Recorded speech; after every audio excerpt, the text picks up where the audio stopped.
The vow of Elijah Grant. The maternity ward at St. Augustine General buzzed with life as the sun dipped below the horizon. Inside, monitors beeped in quick succession, nurses moved in rehearsed choreography, and anticipation filled every sterile breath. Elijah Grant paced just outside the delivery room, one hand clutching a half-folded origami airplane he'd made from a waiting room brochure. He was sure it would be a boy. They had picked out the name Daniel. He pictured teaching him to carve wood, to swing a hammer, to tie knots like his own father once taught him. But when the doctor emerged, hat crumpled in his hands and eyes lowered, Elijah's world collapsed into silence. "Your wife didn't make it," the doctor said gently, "but your daughters are alive." Daughters. Two nurses follow behind, each cradling a swaddled infant. Identical. Beautiful. Breathing. Elijah dropped to his knees, sobbing. "Amara, you said if it a boy, we'd name him Daniel." But there was no Daniel. Just two girls. He kissed their foreheads. "Lila, Maya, I will raise you myself. I swear it." That night, he brought them home to a quiet house full of grief. 3 months earlier, he'd buried his mother. Now his wife. The kitchen table was a battlefield of unpaid bills, funeral receipts, and half-filled baby bottles. He hadn't slept, hadn't eaten. When the formula ran out, he panicked, bundling the infants in his coat and running through rain-slicked streets in search of help. He found it in the warm hands of Mrs. Adeyemi, a retired nurse who now ran a small milk donor network. She handed him 2 bottles. "These girls belong to all of us now," she said with a softness that made Elijah weep again.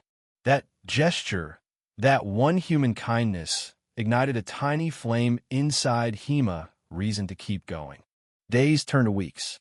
Elijah learned to swaddle by trial and error, boiled water in dented pots, and made diapers from old T-shirts. The town whispered.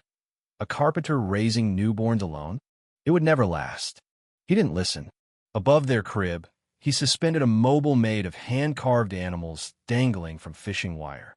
It danced in the breeze of an open window. The girls began to smile. He spoke to them about their mother. She laughed louder than church bells, he'd whisper. She once ate 6 mango pies in one sitting. They never knew her, but Elijah kept her alive in stories. He didn't have much, but he had his hands, his tools, and an unwavering vow. By the time the girls were 6 months old, they had transformed the workshop into a playground. With shavings in their hair, crawling between timber piles, chewing on sandpaper. Maya's first word was Papa. Lila's was Cloud. He laughed, even as exhaustion sank into his bones. One evening, he collapsed mid-sanding.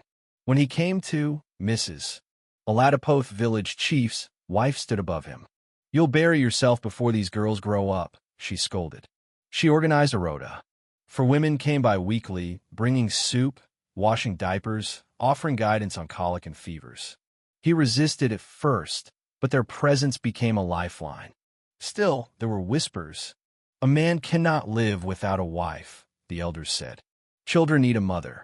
Suitors began to appear, widows, church members, women from the market with practice smiles. Elijah wasn't ready. Each night, he lit a candle in front of Amara's portrait and asked, "Am I enough?"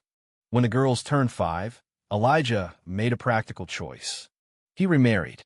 Claudine seemed kind, warm even. She brought cinnamon rolls, read bedtime stories, and promised to love the girls like her own. For a while, the house echoed with laughter again.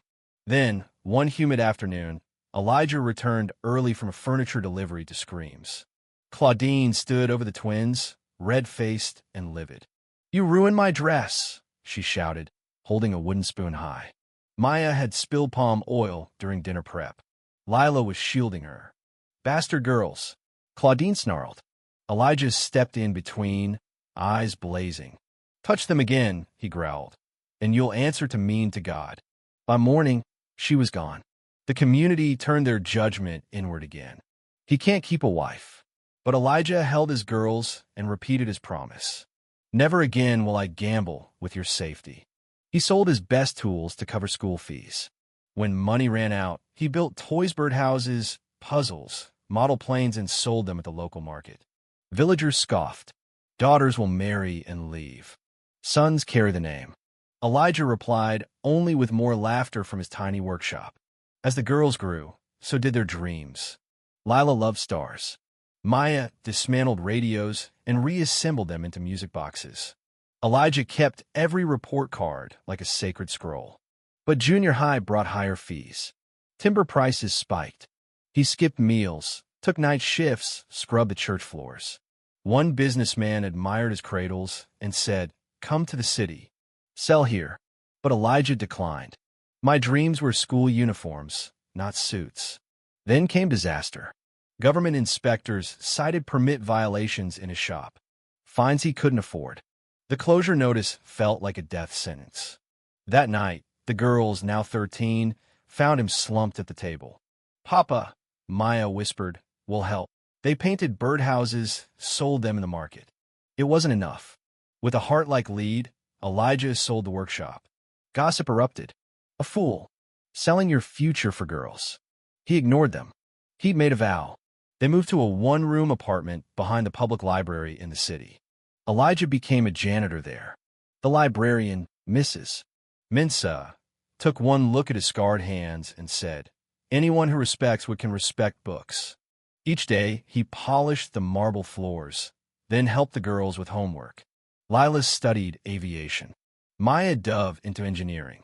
One field trip changed everything. A visit to the city airport made their dreams real. Lila saw herself in a pilot's uniform. Maya traced her fingers along the wing of a Cessna, whispering calculations. "Then we'll chase the sky," Elijah said. Senior year was brutal. Shoes needed patching. Uniforms frayed. But they endured. Lila aced her physics exam. Maya built a working rotor out of a blender. College letters came. Lila got into Emerald Air Academy. Maya into Techfront University. But the fees Elijah sold his last toolbox. The pawnshop clerk offered pittance. He took it. The girls wept when he handed them the bills. "University will happen," he said. He worked weekends cleaning skyscrapers. The girls waited tables. Their grades soared.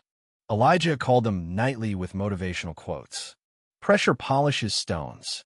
When Lila won a mentorship with Skyway Airlines, Elijah danced alone in the library hallway. Maya's invention earned a grant. They sent half their stipends to cover rent. Then Elijah fell. A slipped disc from mopping sent him to bed for weeks. The girls worked extra, walking dogs for professors. Mrs. Mensa raised funds in secret. Alumni donated. Elijah returned to work with a back brace and new purpose. Eventually, he was offered a consultant role at Artisan Gallery designing furniture for hotels. He called the girls, voice trembling. "We made it." Graduation day arrived. Elijah wore his best shirt, pressed with care. As Lila crossed the stage, he shouted, "That's my pilot." Maya followed. They cried, laughed, and led him to a plane parked outside. Inside, Lila whispered, "Your hands built this too." Maya gave him a carved mahogany plane. "For your desk." That night, the story went viral. Donations flooded in. The twins founded Christiana's Promise, a STEM scholarship fund for girls. 6 months later, they surprised Elijah with a house. "Welcome home, Papa," they said. A gold plaque read, "Duncan House." He wept. They built a school and clinic in their village, named it Christiana Memorial. On opening day, jets flew overhead. Villagers cried. Children dreamed aloud. One girl said, "I want to be a pilot and doctor." Years passed. Claudine reappeared broke, thin, ashamed. Elijah gave her a small contract. Forgiveness, not forgetting. Maya's tech reduced aircraft fuel by 15%. Lila became a commercial captain. Their foundation grew. On the 20th anniversary of the school, Elijah, now 70, watched a girl named Amina tug his coat. "I want to fly like Captain Lila," she said. He knelt and whispered, "Then aim higher than clouds."